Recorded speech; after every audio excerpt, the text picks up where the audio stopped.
முதல் வகுப்பு படிக்கிறேன். பிறந்த சிறந்த மொழிகளிலே சிறந்தே பிறந்த மொழியாகி என் தாய்மொழியாம் செந்தமிழ் மொழிக்கு என் முத்தான முதற்கண் வணக்கத்தை தெரிவித்துக் கொள்கிறேன். அனைவருக்கும் வணக்கம்.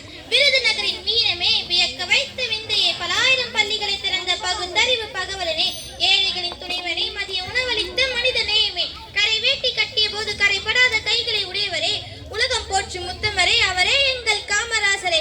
காமராசர் அவர்கள் 1903ஆம் ஆண்டு ஜூலை மாதம் 15ஆம் தேதி விருதுநகரில் பிறந்தார். இவருடைய தந்தையின் பெயர் குமாரசாமி, தாயார் பெயர் சிவகாமி அம்மையார்.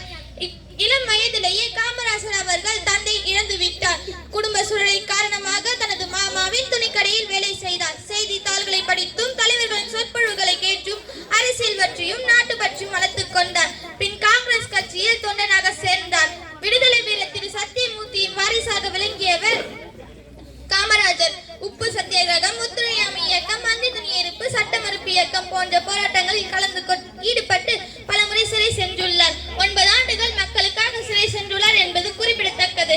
கல்வியின் மிகத்தான் செல்வமென்று இல்லையே, கண்மணி கேளடா என்றன் சொல்லையே என்ற பாவேந்தர் பாரதிதாசன் வரிகளுக்கு காமராசர் முதலமைச்சர் ஆனதும் அனைத்து குழந்தைகளுக்கும் தொடக்க கல்வி இலவசமாக்கப்பட்டது. பல்லில்லாத ஊர்களில் பள்ளிகளை திறந்தார். வையத்துள் வாழ்வாங்கும் வாழ்பவன் வானுரையும் தெய்வத்துள் வைக்கப்படும் என்பது